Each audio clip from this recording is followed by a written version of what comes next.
السلام عليكم ورحمة الله تعالى وبركاته دمانتين وإذن سلامي سلام كبعدي waxaan rajeynayaa inaad channelka like share iyo commentiga inagu caabisiin qof kastaba jacaylkiisa si buu u maaraya ama si buu ku dhamaadaa laakiin jacaylka gabadhan halkuu ku dambeeyay waa arrin ku bilaabatay hal kool oo murugo ah kuna dhamaatay maxkamad cadaalad leh qisadan waxay ku dhacday gabar 44 jira oo loo yaqaano Nancy qisada Nancy ayaan rabaa hadda inaan u guda galo Nancy waxay isqabeen nin loo yaqaano Todd Nancy iyo Todd markay waxay iskugu dhaleen laba cunug waxayna jacaylkooda ama guurkooda wuxuu ahaa mid ku eg ilaa 16 sano markay ahayd marka sanadkii 2019 ayaa waxay go'aansadeen waa shaqeyn la ayaan ugu kala wada marka idan waxay dhadeen aan ka ilaahsado adigana iga ilaahso jacaylkoodii marka sabraday sidii ku noqdeen asina dhinaciisa u baxay idana dhinaceeda u baxday laakiin divorce-ka weli muusan dhicin waayo divorce-yada qaar waa in maxkamad la maro maxkamadda go'aanka ay soo gaarto 2023 marka maxkamaddii divorce-koodii waa loo finalize gareeyay and then marka ilmaha wadamada qurbaha oo kale waxa jirto custody ama waalidkii la siinaa ma labada waalid ay haysanayaan ma hal waalid la siinaa adi maxkamadii la koray marka maxkamaddu waxay noqotay xogaa yar dhib badan oo rafaad ay labada dhinac ka mareen maxkamaddu waxay dhahday war adigana maalmaha hayso iyadana maalmaha haysato marka schedule-ka loo dejiyo waxay ahayd asaga inuu mar iskuulka ka soo qaato marna gurigeeda ka soo qaato iyadana inay iskuulka ka soo qaato marna gurigiisa ilmaha sidaa lagu kala qaato qofba ma waqtigiisa markii la gaaro qofkii kale uu sidaa uga soo qaato markay ahayd 2023 bisha labaad ayaa waxa dhacday waxay ahayd maalintii ay Nancy ilmaha iskuulka ka soo qaadan lahayd iskuulka waqtigii waa la gaaray waa la sugay ma joogto ma imaanayso then waxay waceen marka taar waxay dhaheen ilmaha ka soo doono maamada lama haayo u baxay ilmihii soo qaatay gurigu imaaday and then maalmihii kasii qaadan lahayd hadana ina ma imaanay mala wax ilma soo doonanayo malahan wuxuu dhahay marka askartu wacay wuxuu dhahay qoftaan ilmaha iskugu dhalnay ilmaha waqtigii qaadan lahaydna waa la gaaray marka mana hay waxaan rabaa inaan report gareeyo missing person marka maalintu missing person ka report gareenayo waxay ahayd bisha labaad 18keedii 2023 ayuu missing person ahaan report gareeyay markuu missing person report gareeyay askartii marka asaga ay la hadleen waxay dhaheen waa soo raadinayna asagii marka askarta intay raadiskeeda ku jireen qof kale oo kiiskan wax war ka haynin ayaa askar soo waxay wuxuu dhahay war deerteena ama gurigeena agtiisa gaar ayaa lagu booking gareeyay wuxuuna ku booking gareysan yahay 4 bari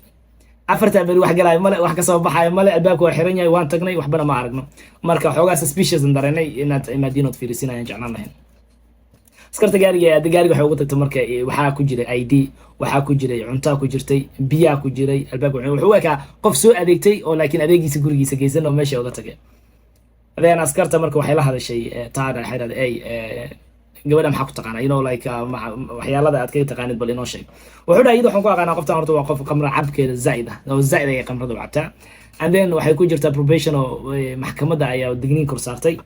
laba jeer waa la xiray xitaa hadda intaan aan soo wicin oo dhahay maxkamadda waxaan aaday meesha jeelka waan ka soo fiiriyay waan ka soo waayay maadaama aan ka soo waayay waxaan is dhahay marka bal hadda askarta u sheeg aniidan wuxuu dhahay marka saan ku kala tagnay waxay ahayd arrin aad u falxun isma wacno ilmaha xitaa magan kala qaadanayno text message iskugu dirnaa arrinkeena halkaa ma dhaafsana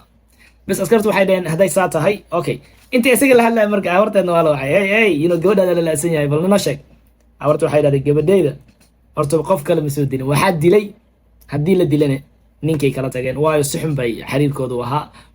arrin fol xun bay kala qabsatay rafaad bay kala mareen gabadheeda ani ninkaasaan ooga shakisanahay dhahday andeen horta waxay dhahday laakiin waa qof shukaansi badanna way ahayd marka abyada oo ma aragtay xiriirkii waxyaalahaas magaciisa isku dayday waxay dhahday Tinderka midkii loo yaqaano Tinder ayay dad kala sheekaysanaysaa oo ay la sheekaysanaysaa waxay dhahday nin Daniel loo yaqaano iyo nin loo yaqaano Matthew ayaan ogaa inay iyadoo la hadlayso marka askartii habartii moogtahay kaashanayso saxilada ninkaas lagu laabtay gabadheeda laga soo hubiyo ninkii waa la fiiriyay marka telefoonkiisii marka waqtigii email la waayay arrinkii wixii baa iskeen waay asaga waxay dhaheen suspect maahan askartu way soo baxeen gaarigooda qaateen waxay u tageen guriga waxa la aaday markaan Daniel intii la aadin waxa la ogaaday marka gabar asxaab inay leedahay oo friends ay leedahay friends-yada mid kamid ah ayaa loo tagay iyaan loo yaqaano ayaa waxay dhahday actually qoftaan shalay anaga inala joogtay waxay nala joogtay 15 February anaga ay nala joogtay oo meeshaan ay telefoon dhiliq hore gadaal wax bay qof bay la sheekaysanaysay markaan weydiinan waxay nagu tiri Daniel ayaan la hadlayaa idii Daniel xariir ay lahaayeen waxay dhahday marka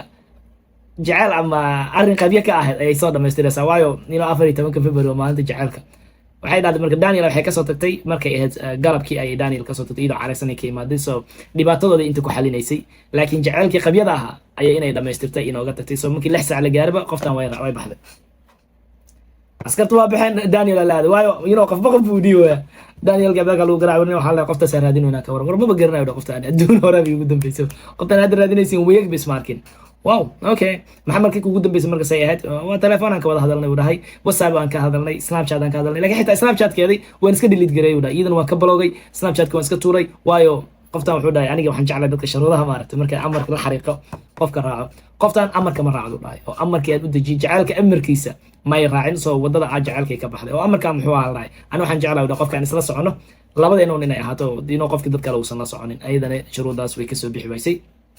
soo waan iska daayay laakiin marka jambalka loo asagna u dhiibo dhahay meesha wax kala jiro dhahay qoftan nin waxa jiro dhahay ka cabanaysa oo isagana Tinder ay ka baratay oo ex boyfriend keeda ahaa uu istaagaraya intaas uu daba socdaa marba number cusub uu ka soo wacaa telefoonkeeda ma dhaafo text message uu soo diraa oo ninka ayaa waa la noo sheeg magaciisa ana tami ii sheegin laakiin inuu soo wacayo inay ka cawaadayso bay la socodsiisay okay numberka ma haysa maya numberkiisa xitaa ma aanan arkin asagana laakiin ninkaas ayaa jiro dhahay ninka hala raadiyo gabadha ninka ka soo fiiriya maamada waxay u dirtay taara laga soo ogaaday asagana doon kale saaray wuxuu dhahay ninkaan la garanay xitaa magac ma laha ninkaan la garanaynin ka doon dhahay so askartii marka waxay dhaheen anaga waxaan ka shakisanahay ninkan storygiisa ma dhamaystirna waayo Snapchat-ki waan delete gareeyay WhatsApp-kii arinka ma hay xalaynayo sheekadan qabiyo waa inay la daba galo askarta marka inay ninka daba gasho waxay sameysay marka telefoonkiisa ay type gareeyeen gaarigiisana dad askar baa la daba dhigo ninka meel kastuu aado la socdo haduu adeeg aadayo haduu meel kale aadayo hal ugu daba jiro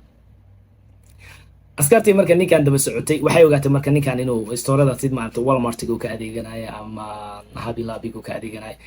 gawaarida askarta meel kasta uu tago waxa waaye cagta loo saaray laakiin asaga iskama warhayo in lagu daba jiro waxa warka ma culay wala nimanka sidaas ku dirtay waad is dhaafisay kuwan hadda waxa everything is good then say u daba socdeen maalimaha kamid marka wuxuu bilaabay inuu aado meel marka waxa jirta aanan gawaarida badan ama dadka badan aysan aadin oo loo yaqaan compound marka waxa loo yaqaan waxa caan ku tahay ama ay dadka ay wada yaqaanaan waa meel dadka tago ama waa inay qof ku soo dilooyaan ama waa in daroogo lagu kala gadanayo ama mid saddexaad waa inaad wax soo aad qarinayso halkaas kaga soo tuurayso so ninka askarta way daba kacday meel fogayna ka socda marka uma dhawaan si oo marka movementigiisa loo ilaaliyo helicopter ay kor ka socodsiiyeen helicopterka kor asay ka monitor gareynaysa ninka waa baxay markuu duurkii uu aaday 5 meel ayuu istaagay marka meel kasta wax yar uu istaagnaana ilaa 10 daqiiqo oo kale waa soo degaa waa ka dhaqaaqa meel kale uu istaagay ilaa meesha ugu dambayso meesha shanaad waxay noqotay meel biyo wara oo warta ayuu kor istaagay markuu gaarigu ka baxa wartu aada wax buu soo sameeyna uu soo laabana inta marka helicopterka askarta ay u sheegaysaa intuu istaagay dhinacaan istaagay ayakana meel kor ay ka ilaalinayaan helicopterka gaaska ka dhamaaday marka ayidi oo arrin fiican ku jirto wixii monitor gareynayso gaaskeedu wash waayay xalanimay gaaskeedu waa tigraba waa baxayna waa soo bisinayna soo laabanayna okay alda anaga intaan ka sii ogaanayna askartii helicopterka way baxday gaasay ku soo shubteen dadkii ku jiray way soo laabteen marka meeshii lagu soo laabtay marka helicopterka waxay leedahay ninkan wax buu biyaha ku tuuraya soo askartii muskii ka soo wada baxeen ninkii waxa waaga ku bariyay halaan idinka ilooy marka intaysan soo raacin oo duurkan u soo bixin waxa jirta wax buu soo qaaday oo bac ku jiro oo gaarigiisa soo geliyay badilna waa soo qaatay soo labada shayna waa wato badanaa marka dadka waxa dila ama qof maaragtay wax qarinayo badisha iskama wadhigaan markasta baasha waa wataan bas ay soo raaceen ninkii markii askarta ku soo baxday waaga ku bariyay waa la xiray waxaa la geeyay marka xabsiga askarta markuu xiray cadeen raaisan galayna meeshii ay cadeen waxa waaye search warrant ay maxkamadda soo qaateen oo cadeen raaisan galeen gurigiisa iyo meeshii bay la baaro marka kuwa maaragtay biyaha galo ku dabaasho intuu wax qof ku dhaco ama qof la raadinayo ka raadiyaan kuwii ay imaadeen biyi wax baa laga waayay ayaa la keenay marka eega meelaha oo wuxuu ka urinaa urta marka bini'aadanka ayuu ka urinaa inuu meeshan bini'aadan iyo wax buu sankiisa ay u tarangareeyeen inuu soo qabto meeshii eegina wax muu soo qabanin laakiin 5 meel ay ahayd soo meel kamid waa wartaan afarta kale ayaa waxaa laga helay waxyaalo kala duwan waxaa laga helay faryarta bini'aadanka hal faryar oo meel taala la soo qaaday waxaa laga helay ilko bini'aadan waxaa laga helay jirka bini'aadanka oo la gubay midda afraadna waxaa laga helay lafo soo ninka meel kasta soo istaagay wax yar soo tuuray maruu lafo tuuro maruu ilka tuuro maruu tuuro maxaa la jiray jir bini'aadan oo la gubay maruu faryari tuuro ninka hool kale ku maqnaa laakiin muusan iska warhayn waa nin inta lagu daba jiray oo laga shakiyay bas di marka mutay lafahan ma iidiya gabadhi la raadinaya waayo asaga wuxuu dhahay qoftan ani warba kama hay ma qof kala waa in la fiiriyo marka waxaa loo diray kuwa maaragtay forensigan iyo waxaan sameeyo oo baaro qofkii qofka miyaa see loo dilay arrinkaa dadka soo xaqiijiyo ayaa loo diray way ku adkaatay marka waayo waa gubay qofkii DNA-gii si ku extract garayn lahayn ama ay kusoo saaran lahayn ayaa jiq ku noqotay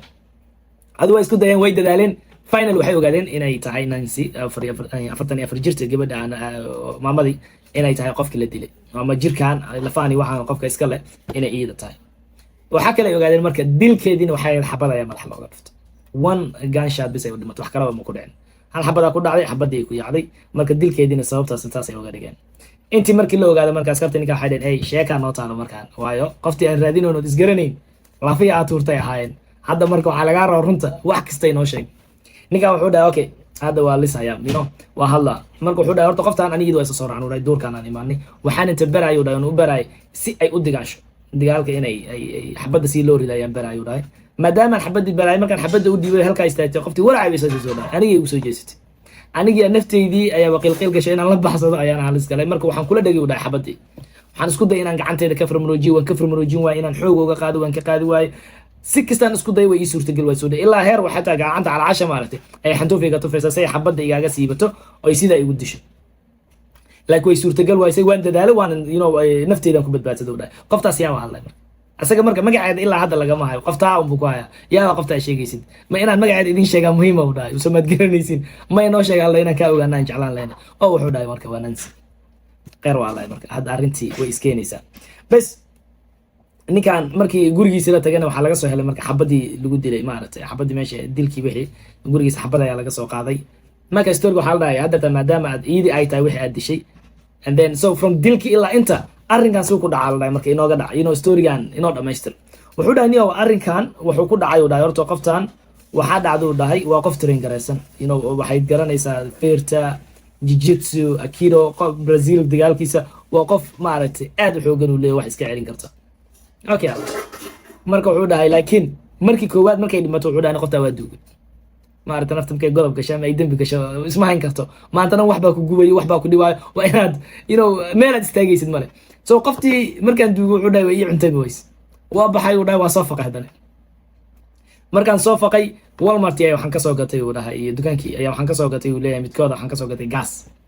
gaaskiyan soo qaado jirkiyan ku dhahay markaan gubay jirkii ayaan bacda ku soo ritay bacdeed arkayseen waa soo firdhiyay uu dhahay si meelahan ku soo kala tuuray qofta marka uu sheegay inuu asaga dilay uu sheegay inuu asaga gubay uu sheegay wax say u dhimatay waxyaaladii dhacday ninka storygiisa waa isdhiibay markuu isdhiibo si fiican loo dhageysta xal okay saan haday tahay marka maxkamadda marka waxay soo prosecutorka dambi waxay soo saareen 3 dambi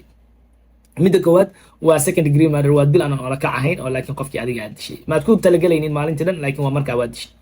midka labaad waxay ahayd inuu abusay jir qof dhintay jirkiisa so waa ku inuu soo saaray gubay kala tuuray midda saddexaadna waxaa la dhahay cadeynta inuu qarinayo saddexdaas dambi ay maxkamadda ay prosecutorka waxay dhaheen saddexdaas ayaan kugu qabsanaynaa ninkan wuxuu dhahay ani saddexdaba waa diiday wuxuu dhahay aniga ma pli garaynaa guilty waayo nin naftiisa halis gashaan ahaa oona isdifaacay bas meesha marka arrin waxaa jirto oo askartan ay isticmaalaan qofka markii la qabto intaansan su'aalo iyo hadallo lala yeelanin had iyo jeer waxaa la weydiiyaa warniyow adiga waxaa la dhahaa waad aamusi kartaa haddaad rabtid laakiin haddaad hadashid wax kastood sheegto maxkamadda way ku isticmaalaysaa halaha looma aqrin marka ninkan waa hadalka unbay bartay xamaasadda markay ku qaado maaha dadka xamaasada qaaday su'aalo unbay meesha ka bilaabeen ninkanna waa furda baxay marka maxkamadda waxay dhahday maadaama aysan middaa loo aqrinin ninkaa laguma qabsan karo intaas uu sheegay maxkamadda lama keeni karo waayo xaquuqdiisii ayaa marka lagu xadgudbay asaga marka waa kuwa horey u dhahay qoftan waa qof halis ay ahayd oo akilo iyo dagaal ay ku fiicneed marka lafteedii qilqil gashay everything dagaalka hadallada waxa dhan waxa laga tuuray daaqada maxkamadda marka prosecutorka case soo diyaarsanayeen defense-kana sina case soo diyaarsanayeen marka labadan qof midna cadeen ayaa wado midna lacag ayaa wado waa dad la pay garaynayo so ninkan inay difaacaan waa muhiim inay case-kan qofkan uu badbaado kuwana waxay leeyihin caddeyn baan keenaynaa oo qof la dilay ayaan xaquuqdiisa raadinaynaa. So maxkamadda marka waxaa jirta shuruudo ay marayso ama steebyo ay badanaa marto. Markii koowaad prosecutorka ama kan eeda saaraya kan kale ayaa kaco, wuxuu qofkii u sharxaa waxa laga hadli doono, waxay maxkamadda maanta ay dhegeysan doonto. Then caddeemaha ayuu keenaa, markhaatiyuu su'aalo weydiiyaa. Then wuxuu kiiskii hadalkii soo gunaanidaa. Defense-kana asagana sidii lamid ayuu sameeyaa. Marka prosecutorka intii waddadiis waa maray marka. wuxuu dhahay Nancy waxay qoftan la waayay markay ahayd bisha 2 15keed 2023. xasuusta waa kaan idin dhahay jacayl qabyo ah 14 February ayaa jacayl qabyo ka noqday isku xanaaqeen. Marka waxay isku soo laabteen 15 inay qabyadii la dhamaystiro. qabyadiina waxa waaye waxay leeyihiin nafteeda ayay ku waysay. Then waxaa la ninkan waxyaalo waxaa jirta markii qoftan la dilay ayuu telefoonkiisa ka raadinaya ama ka baaraya. Sida wuxuu ka baaraya sidee waa sida ugu fudud ama ugu dhaqsiyaha badan oo qof lagu edbiyo. waa ku dhahay soma qoftaan shuruudahayga jacaylkayga iska martay marka waan edbinayo taagan yahay marka uu google gareynayo sidee qofka lagu edbiyaa. waxaa kaloo google gareynaya qof la lacsan yahay, wuxuu google gareynaya gaaskii uu ku gubay meeshuu ka heli lahaa ayuu google ka raadinaya. waxaa marka midda kalena wuxuu google gareeyay meel cidla duur ah, waana meesha compoundka loo yaqaana nidaya qoftaan hilibkeeda ayuu kusoo kala firdhiyey. ninka marka waxaa la ninka intaan dhan ayuu raadinaya, xabadne oo xabadda disha xabad nooceedana waa tan gurigiisa laga helay. So ninkan waxay prosecutor marka markhaatiyada way keeneen. prosecutor waxay leeyihin marka ninkan waa ninka gabadha dilay. defense-ka soo haray marka. defense-ka meesha case waalanba ma hayo, isaga waxa taagan yahay nihow qofkan waxyaalo waxaa jirta dhahay horta anaga aan qiranayno iyo waxyaalo waxaa jirta aansan qiranayn. waxaan qiranaynaa u dhahay qoftan hilibka ama lafihii jirkii gabadhan muu kala soo firdhiyey. taa waa qiranaynaa ay dhaheen, taa doodka ma keenayno. waxaan kalaan qiranaynaa ay dhaheen qoftan muu gubay, jirkeeda inuu gubay gubitaan waxa muu u geystay, taasna waan qiranaynaa u dhahay. ogaada kiiska wax bilow may ka hadlin oo opening statement may samaynin, markhaati dhanna maysan u wacan. ayaka kiiska way un xireen, gunaanadkii basay ka hadlooyaan. gunaanadkoodan wuxuu noqday inay qirtaan qofkan inuu qofti gubay jirkeedii, inay qirtaan qofkan inuu qoftan hilibkeedii kala firdhiyo meelaha kusoo kala tuuray. labadaas waan qiranaynaa ay dhaheen. laakiin waxaanse qiranaynay dhaheen as prosecutorka mogtahay asaa laga rabaa inuu caddeynta dhammaystiro inuu qofkan la dilay. dadka oo jurorka ama kiiska dhegeysanay inuusan wax shaki oo ka geli karin. wuxuu dhahay marka yes qoftan waa la dilay, xabada madaxa looga dhuftay. laakiin su-aasha waxay tahay yaa ku dhuftay? qofka ku dhuftay yuu ahaa 1, qofka ku dhuftay yaa arkaya 2, qofka ku dhuftay muxuu aheeday markhaati maa meeshii taagnaa oo fiirinayay 3, ma ayadaa isku dhufatay 4. wuxuu leeyahay xabadda way dhacday see u dhacday yaase riday. midda ilaa hadda prosecutorka muu naga jaahil bixinin u dhahay. wuxuusan naga jaahil bixinin ayuu rabaa marka qofkan inuu korka ka saaro. waaba la nabooya u taagan yahay isaga. qoftan waxaa laga yaabaa maadaama ay qof balwad lahayd, qof dhibaato kala ay ku jirtay oo asxaabta boyfriendkeedii waxeeda badnaa inay iyadaba is yaacisaa laga yaaba, inuu qof kala yaaciyaa laga yaaba, inuu ninkuu sheegayay oo weli lasoo baarin inuu qoftan yaaciyaa laga yaaba. laakiin ayaka conclusionka ay gaareen inuu ninkaanun dilay may waxay dhaheen sheekada qabyo waa halagu laabto. bes kiiskii marka labadii dood waa la wada dhegeystay. marka jurorkaa la dhahay dadkii kiiska dhegeysanaya orda soo tashta alla marka bal go-aan soo gaara. marka badanaa markay jurorka inuu buxo dhaqsi soo laabto waxaa waaye qof kastaba wadnou gacanta ku hayna. prosecutorkan wuxuu leeyahay waxaan waxba nagama gadbina nala dhaaf manala dhihi doonaa. kana wuxuu leeyahay amaa la dhahan waa guilty. so prosecutorka markuu soo laabtay waxaa dhacday marka waxay 2 saac iyo bar bis ay maqnaayeen. maalimay haystaan ay la maqnaan karaan keyska ay go-aan ka soo gaari karaan. laakiin 2 saac iyo bar kadib raggan waa iskeeneen. waxay dhaheen kow go-aanka waa soo gaarnay. haya maxaa hadlay go-aanka noo sheega. waxay dhaheen midda kood ninkan dembi kasta 3 dembi lagu soo eedeeyey waa galay dhaheen. ninkan waa dembiilana hor fadhiyo. okay 3 dembi markii lagu eedeeyey oo ninkan dhex fadhiyo oo go-aankii marka maxkamadda judgeka la rabo markaa dartan inuu go-aanka gaaro. judgeka wuxuu dhahay niyow marka intuusan judgeka hadlin qofka familka ninka ka socdana way hadlaan, ay dhinaca maarkan dembiga galana familkiisa marmar hadlo. laakiin badanaa waxaa hadlaan dadka maarata qofka laga dilay ayaa hadlaan. waxayna ka hadlaan marmar waxay dhahaan niyow qofkan haloo naxariisto oo kale, marmar qofkan ciqaabta oo tan ugu xun hala siiyo, qofkan dhibaatadu geystay iyo qofku ka dilay iyo say dareemayaan dareemahooda ayay meesha ay ka sheegaan. waxay dhahan marka ninkii maamada ninkii dhaysa ninkan baa gabadhay cunay kan laga soo fiiriyo. ninkii ayaa soo istaagay wuxuu dhahay ninkan horta maxkamadda waxaan ka codsanaa xiritaankan ugu xun in la xiro. waayo wuxuu dhahay waalidkeeda waxay haysteen 1 cunug, iyada gabadhan bisay haysteen. waalidkeeda uu ka dilay wadaa cunuga cunugta hashi cunug ay haysteen ayagsaa ka dilay. midda labaad waalidkeedana waa dad waddan kale ka imaado dhahay oo waddankan luuqadii iyo wixii ma yaqaanaan. soo gabadhii uu soconaysay oo caawinaysay waa ka dilay. midii labaad ilmahaygana hooyadoodii hal hooyo ay haysteen uu dhahay hooyadiina way tireen oo hooyo hadda maanta meel kale ay ka helayaan male marka ninka xanuunku ilmahayga iyo maamadii saddexda iyo ahaan jirtay u gaarsiiyey ha looga caaro dhahay oo maxkamadda iyaysan cafinin bes maxkamadda waxay dhahday marka niyo adiga xabsi daa'in ayaan kugu xukumay marka xabsi daa'in mid waxaa jira ilaa lagu dhahay intaasoo sano marka kadibna waxaad codsan kartaa cafis laakiin kan waxaa la dhahay mid cafis ah ma ahan waa mid aad ku dhamaysanaysid jeelka gudihiisa waxaa kale labada marka dembiga xabsi daa'inka waa kanu dilka labadii kale midka uu qof meydkiisa uu ku ciyaaray iyo cadeymaha uu qariyo uu kala turtuuray meelaha uu ku tuuray hilibkii asagana waxaa la dhahay kaana waxaan kuu xiraynaa 22 sano so 32 jir jeel gala waaye oo noloshiisana waxaa halkaa ku dhamaystay waa hooyo iyo aabo keligood oo gabadhoodii waayey waa wiil iyo walaashii oo waayeen hooyadooda marka intaa dhibaato uu mariyey asagana waxaa la dhahay halkaasaad ku dhamaysanaysaa so halkan waxaa ku eg sheekadii Nancy Howry iyo Daniel oo ahaa sheeka maaragtay jacayl halaabay ama qof masiir badan iyo dhibaatada masiirka ay leedahay marka waxaan idin rajaynayaa khayr badan waxaan idinku waaninayaa insha allah salaad ayaan laga tegin cibaadadan hala adkeeyo asalaamu calaykum waraxmatullaahi tacaala wabarakaatu